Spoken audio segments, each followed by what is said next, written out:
Wassalamualaikum ala Rasulillah. Yang saya hormati Baidawi dan kawan-kawan narasumber, hadirin semuanya. Jadi mungkin masih ada yang belum kenal saya. Jadi saya ini Ali Imron, hingga sekarang masih menjalani hukuman karena menjadi pelaku bom Bali. Tadi kan teorinya Pak Mas Alamsyah bahwa sudah pasti bisa dipastikan kalau radikal itu mesti intoleransi. Jadi supaya hadirin tahu, kami yang terlibat dan mengawali aksi teror di Indonesia, yaitu kami mulai dengan pengeboman di rumah duta besar Filipina di Jalan Imam Bonjol, Jakarta, Agustus tahun 2000. Itu kami tidak ada, kami bukan intoleransi. Kalau kami yang akhirnya menjadi teroris itu intoleransi, sudah banyak sekali yang kami bunuh. Tetangga-tetangga yang non-muslim, tetangga-tetangga yang LDII, tetangga-tetangga yang Ahmadiyah. Karena apa? Kami diajari untuk membunuh. Jadi saya ini lulusan Akademi Militer Mujahidin Afghanistan tahun 1994. Adik letengnya Jenderal Ibnu. Kalau Pak Ibnu 93. Kami memang diciptakan untuk menjadi jihadis bahasa agamanya. Tapi bahasa umumnya menjadi teroris. Untuk menteror seluruh umat manusia yang membenci Islam atau menjadi musuh Islam. Sebetulnya itu. Sehingga cara membunuh dengan cara apapun kami pelajari. Itu. Nah, kenapa seperti itu? Apa yang membuat ini penting sekali, Mas? Apa yang membuat kami melakukan pengeboman? Ini nanti ada hubungannya dengan peristiwa yang terakhir yang kita prihatin, yaitu pembunuhan yang terjadi di India. Bom yang kami ledakkan untuk menyerang duta besar Filipina Agustus tahun 2000 itu karena peperangan kami bersama Mujahidin Moro melawan pemerintah Filipina. Jadi ada ini efek balik ya? Efek balik, korelasi. Artinya bahwa dengan peristiwa itu mereka kita balas. Di antaranya duta besarnya di Indonesia. Terus kalau ditanya, kenapa kok di Indonesia? Ya kami jawab, karena kami tidak mengakui NKRI.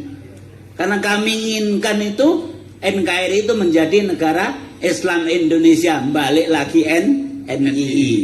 Jadi supaya jelas. Nah, kemudian bom kedua. Bom gereja malam Natal serentak di beberapa kota di Indonesia. Tahun 2000. Yaitu tanggal 25 Desember. Termasuk di Mojokerto.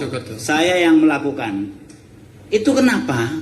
Karena kerusuhan Ambon dan Poso.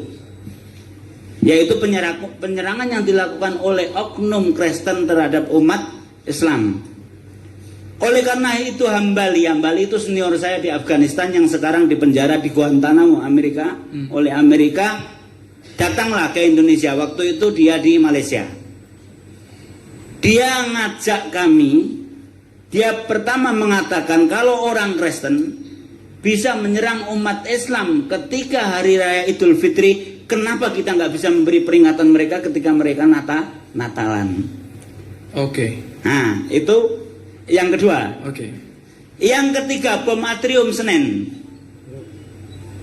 Itu adalah tujuannya untuk menyerang para pendeta yang mau pertemuan di situ, membicarakan masalah Ambon sama Poso. Jadi mau dibom dengan bom tas. Nah, pelakunya ini orang Malaysia, masih pakai jam Malaysia, lebih cepat 1 jam dari yang dijadwalkan. Jadi sampai ke Indonesia jamnya belum diputar. Sampai nyetel bomnya pun belum diputar. Seharusnya bom 1 jam kemudian meledaknya sudah 1 jam kemudian ketika dibawa. Kemudian bom Bali. Bom yang keempat berarti. Ini adalah untuk membalas pasca runtuhnya WTC, Amerika menyerang Afghanistan, orang sipil pun kena, kami ada hubungannya dengan Afghanistan, maka kita seranglah orang-orang bule di Bali, karena banyaknya orang bule adalah di Bali. Jadi perlu diketahui bahwa alumni Afghanistan sama Filipina, teman-teman kami dalam Jamaah Islamiyah itu tidak kurang dari 400 orang. Yang terlibat pengeboman baru 20 orang. Berarti ada 380 orang itu alhamdulillah sampai sekarang tidak ada yang terlibat. Mudah-mudahan nggak terlibat lagi dengan aksi-aksi seperti itu. Makanya setiap ada sesuatu kejadian yang bernuansa sara, itu terutama terhadap Islam, saya paling ngeri. Karena jangan-jangan nanti pemikiran kawan-kawan itu begitu ada kejadian seperti ini langsung akan membalas. Itu. Nah itu, jadi patut kita khawatirkan, tetapi kita terutama tokoh masyarakat, semua lapisan masyarakat, semua pihak ini harus berusaha supaya kejadian seperti India ini tidak terjadi lagi.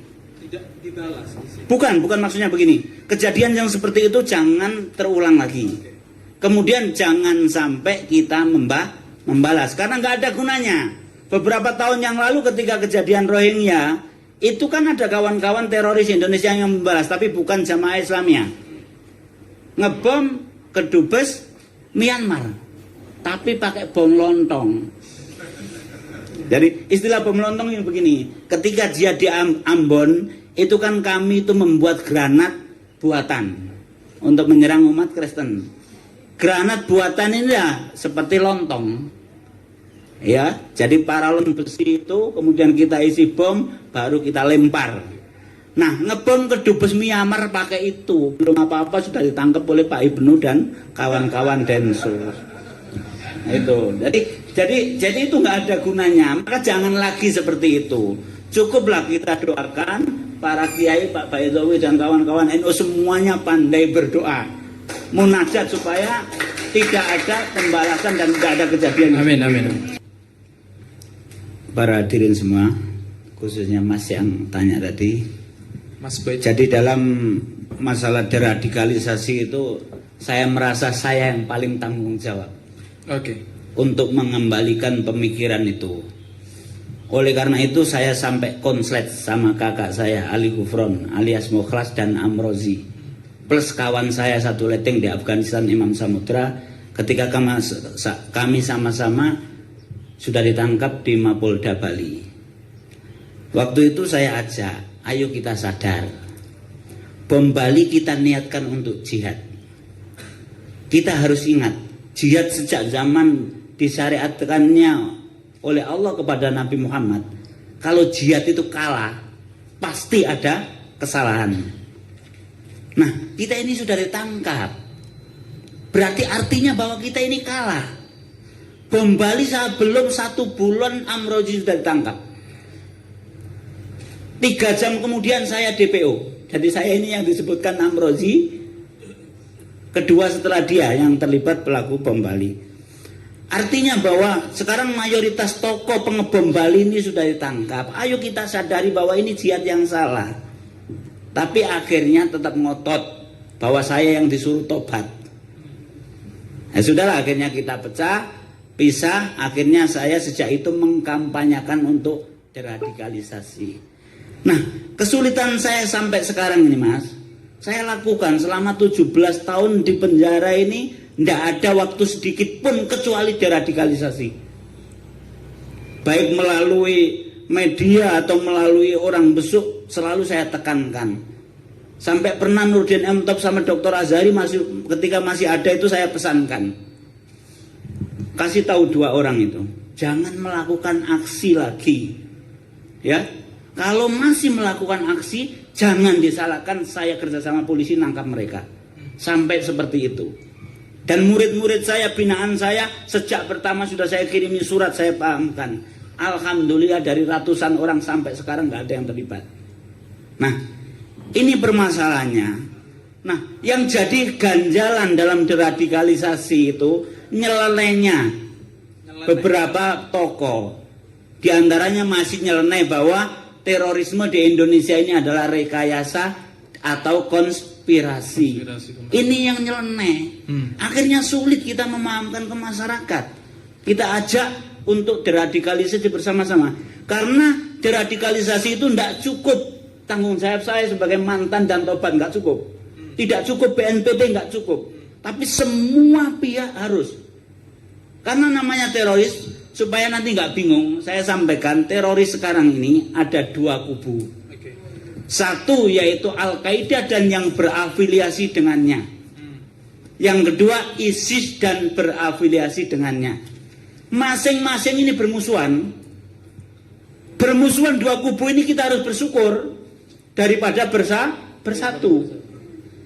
Kan gitu. Jadi supaya nanti tidak bingung, ada perbedaan. Nah kami ini JI, Darul Islam dan kawan-kawan ini afiliasinya tetap ke Al-Qaeda. Itu jadi supaya nggak bingung. Itu kami juga yang berafiliasi ke Al-Qaeda ini juga dimusuhi oleh ISIS. Jadi yang pertama dijadikan musuh oleh ISIS itu justru jihadis atau teroris yang afiliasinya ke Al-Qaeda. Nah seperti ini tantangan. Oleh karena itu bahwa kita yang cinta NKRI ini harus semua pihak harus terlibat dalam deradikalisasi. Kalau yang misalkan belum tahu caranya bagaimana, monggo sowan besok saya ke rutan narkoba Polda Metro Jaya. Saya akan terima, saya akan kasih resep-resep bagaimana di masyarakat untuk menghadapi ideologi mereka ini, baik yang ISIS ataupun yang Al-Qaeda. Oke. Terima kasih. Tapi saya ada pertanyaan sedikit. Ini sering kita mendengar begini. Orang itu kalau sudah ketemu teroris di penjara, itu boro-boro malah dia jadi teroris juga katanya. Jadi semacam menjadi institusi, malah kayak jadi kampus. Penyebaran itu benar terjadi atau bagaimana? Benar. Tapi kan saya kan hanya merekomendasikan ke saya, bukan ke yang lain. Kalau ke yang lain nanti bahaya. Makanya sering saya sampaikan, terutama ke Pak Ibnu sebagai Densus BNPT itu begini, sampean jangan mudah percaya sama teroris kecuali sama Ali Imron. Apa bedanya? Bentar, apa bedanya Ali Imron dengan yang lain? Beda, karena saya sudah teruji. Kan gitu. Teruji betul-betul meluruskan. Teruji betul-betul bahwa menyadari kesalahan. Itu. Dan itu Pak Ibnu dan kawan-kawan yang tahu bagaimana saya teruji. Kan nanti gitu. saya tanya ke Pak Ibnu. Ya. Oke, terima kasih Mas. Saya terakhir ini sebelum saya lupa ini. Seberapa besar sih intoleransi itu menyumbang terhadap gerakan radikalisme terorisme? Jadi kan ada wabah intoleransi. Mas Alam ini tiap tahun mencatat, Mas. Tiap tahun mencatat ada perusakan rumah ibadah, ada penolakan terhadap ini, ada kelompok yang didiskriminasi. Terus sepertinya bertambah Mas, semakin ininya. Nah itu ada nggak sih kalau ini naik misalnya yang itu juga naik gerakan terorismenya atau seperti apa? Jadi begini, tentang intoleransi dan anti keberagaman itu saya sebagai teroris itu justru kaget. Maksudnya kaget? Kagetnya begini, saya ikuti istilahnya gonjang ganjing itu pasca kasus Ahok. Di media, di macam-macam itu kok masyarakat ini yang Muslim maksudnya kok lebih brutal daripada teroris saya gitu. Iya, kan gitu. Maksudnya begini, dalam komentar, dalam hal-hal yang berhubungan dengan intoleransi dan anti keberagaman itu kok saya itu kan sudah nggak ada di Indonesia ini yang sebesar saya keterlibatannya teroris sampai sekarang. Saya ditangkap, BB saya, barang bukti saya masih 2 ton bom, M16 masih 7 pucuk, peluru ribuan dari berbagai kaliber, TNT masih 20 kilo. Jadi keren kan gitu. Kemudian hingga sekarang belum ada yang menyamai teroris di Indonesia. Ya jangan sampai ada Mas. Maksudnya begini, artinya bahwa belum pernah ada teroris yang berani membawa 1 ton bom kecuali saya. Itu kan yang bunuh diri itu kan belum lancar nyetirnya. Jadi mau bunuh diri itu minta diantar oleh korlapnya, coba. Mendekati Sari Club baru saya kasihkan itu. Nah, ini kan sudah paling atas lah. Kalau radikal itu paling atas. Teroris paling keren lah katakan. Paling atas. Tetapi ketika saya saksikan intoleransi, kasus Ahok kemudian mendekati Pilpres. Yang kemarin itu, saya sampai gede-gede. Itu. Kok seperti itu kan gitu. Nah, apakah ini yang harus kita luruskan? Masalah intoleransi dalam Islam ini adalah ajaran Islam. Toleransi itu ajaran Islam. Berarti kebalikannya, kalau intoleransi berarti bukan ajaran Islam. Toleransi adalah bagian daripada akhlak Islam. Kemudian yang kedua, kebinekaan atau keberagaman ini sunatullah. Hukum alam tidak bisa kita tolak dan tidak bisa kita tentang. Makanya pasti ada. Ya, walaupun keberagaman ini masalah agama, ras, suku dan lain sebagainya tetap akan ada. Kalau kita menentang berarti kita menentang sunatullah. Saya kembali ke pertanyaan. Ya. Apakah ada hubungannya antara intoleransi dengan ini? Secara langsung atau tidak langsung dengan radikalisme atau terorisme itu? Jadi begini, kan tadi kan sudah saya sampaikan bahwa kami melakukan aksi itu tidak ada hubungannya dengan intoleransi. Itu. Tetapi begini, kalau masalah radikalisme, tentunya teroris ini yang paling tinggi. Ya. Yang intoleransi, anti keberagaman itu masih di bawahnya. Tetapi kalau selama ini apa yang terjadi, yang kami lakukan itu tidak ada hubungannya dengan intoleransi. Karena kami menerima, kami sebagai teroris itu menerima. Ya, ada toleransi. Tadi sudah saya sampaikan, kalau saya ini tidak menerima atau kami tidak menerima adanya keberagaman, tentunya banyak sekali yang sudah kita bom dan kita bunuh. Kalau standarnya Mas Alam untuk mengukur intoleransi itu kan, jenengan mau nggak anak Anda kalau misalnya kepala sekolahnya itu Katolik misalnya, mau nggak menyekolahkan anak di situ? Yo, kenapa kok seperti itu? Nah, itu ukuran intoleransi Mas Alam ya? Enggak seperti itu kalau menurut saya. Karena ngapain saya kok menyekolahkan ke sekolah yang kan gitu. Tetapi kalau misalkan, ya misalkan ini, saya harus menyekolahkan anak ke SD negeri. Ya, ke situ dulu. Terus kebetulan kepalanya ini Kepalanya ini non muslim, ya tetap saya sekolahkan. Clear masalah. Itu makanya takkan tadi saya sudah sampaikan, saya lihat intoleransi di negara kita ini kan gitu. Saya ini teroris kok melihat intoleransi sama anti keberagaman, saya kaget itu. Ini yang harus kita luruskan bersama-sama. Kan gitu. Terutama NU Nahdlatul Ulama ini saya akui. Jadi istilahnya saya terbantu benar deradikalisasi yang dilakukan oleh NU. Nah itu mudah-mudahan diikuti oleh organisasi dan kelompok-kelompok yang lain. Terima kasih. Menyangkut teroris tadi, sebagai mantan harus yang jawab. Kalau sedikit teroris beliau ini. Ya. Mantan teroris yang paling sopan. Jadi begini, tadi kan belum saya singgung, latar belakang teroris itu penting. Iya penting.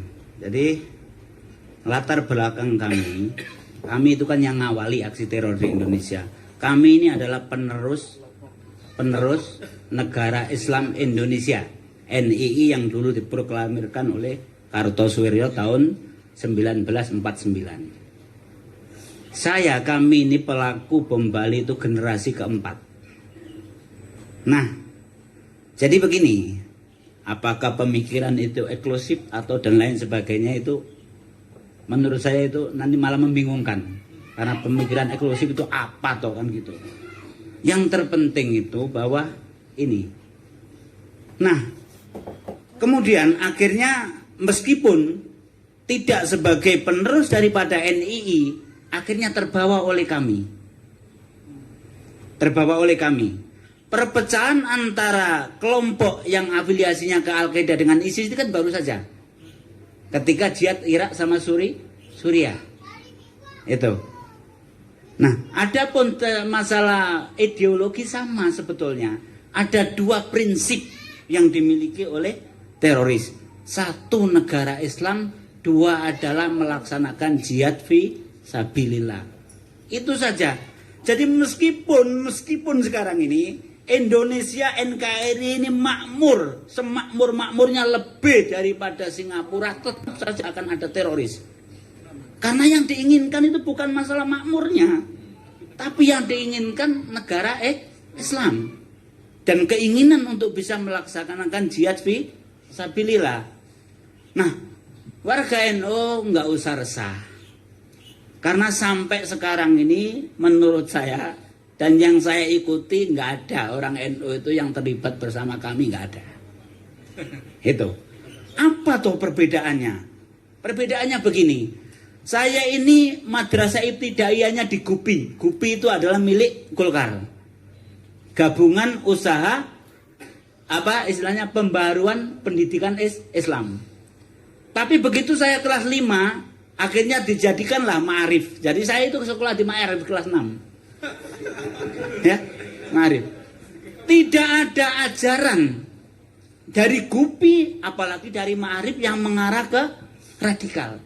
Ingat bahwa cerita saya itu saya kelas 5 itu sudah kelas 5 SD Ibtidaiyah itu sudah menurunkan lambang negara Garuda itu. Dari mana ajarannya? Dari kakak saya Mukhlas yang dieksekusi itu, pimpinan bom Bali. Pada waktu itu Mukhlas sekolah di Pondok Pesantren Al Mukmin Ngeruki Solo. Pondoknya Ustadz Abu Bakar Basir. Begitu Mukhlas liburan, saya ini masih kecil sudah diajari bahwa Pancasila ini tauhid. Pada waktu itu presidennya kan Soeharto. Soeharto tauhid. Polisi tauhid, tentara tauhid. Jadi apa label-label itu sudah saya dengarkan sejak kecil. Lah Bapak almarhum itu kan cari sekdes. Waktu itu namanya cari, ya harus ada foto wakil presiden plus Pancasila. Saya turunkan itu karena diajari oleh Mukhlas. Itu kelas 5 SD saya sudah radikal. Kan gitu. Nah, sekarang ini tugas kita kan sudah ngerti itu. Jadi bahwa di situ tidak jauh. Yang akhirnya ISIS pun dari sana. Itu. Jadi dari pendidikan yang sejak dini. Adapun nanti misalkan dalam perjalanan ada yang comot itu orang yang diantaranya sekarang Arnasan yang bom di mobil itu orang Malimping. Ini dia pernah jadi preman, pernah kasus curanmor, kemudian dia ingin tobat. Kalau tobat ini ketemu orang NU atau orang Muhammadiyah mesti dinasihati, kamu harus memperbaiki sholat kamu. Kalau nanti punya duit umroh kan begitu. Ini kalau normal, ketemu ustadznya nggak normal. Waduh, dosamu ini banyak. Nggak bisa dihilangkan kecuali kamu berada di medan jihad dan mati syahid, ya wis. Kan gitu. Nah, jadi sekali lagi bahwa pendidikan yang akhirnya mengarah ke terorisme, kita membahas terorisme. Karena nanti sering saya katakan bahwa radikal itu ada dua. Yang benar-benar radikal yaitu teroris, terus yang setengah radikal. Setengah radikal ini siapa toh? Setengah radikal ini katanya masih mau Pancasila, masih mau NKRI, tetapi menggerogoti Pancasila dan NKRI, mau juga duitnya pemerintah, mau juga duitnya negara. Kalau yang radikal teroris nggak mau duit itu, nggak mau. Jangan masalah itu. Ini ada pegawai negeri yang infak sedekah kita nggak kita terima. Karena menurut kami bahwa gaji pegawai negeri adalah minimal syubhat, kalau nggak haram. Itu kami. Makanya ini nomor satu radikal adalah teroris. Ada setengah radikal. Nah, tadi kan pertanyaannya menjawab, apakah mungkin yang setengah radikal ini bisa jadi radikal atau teroris? Sudah sering saya coba. Saya ajak nggak berani mereka. Itu. Karena apa? Karena mereka nggak mau resiko. Itu. Kenapa? Sekarang masalah duit.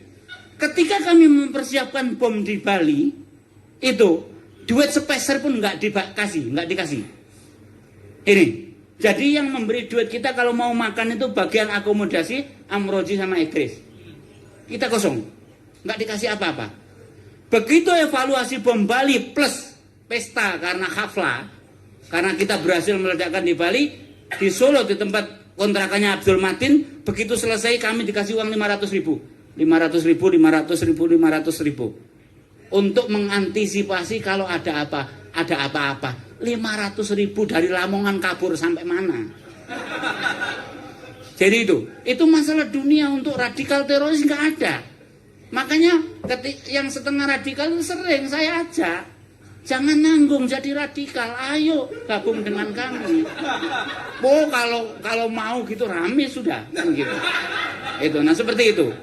Nah, jadi itu Mas, tugas kita ini bagaimana sejak dini ini kita antisipasi supaya pemahaman radikal ini tidak sampai ke apa istilahnya masyarakat kita atau generasi kita.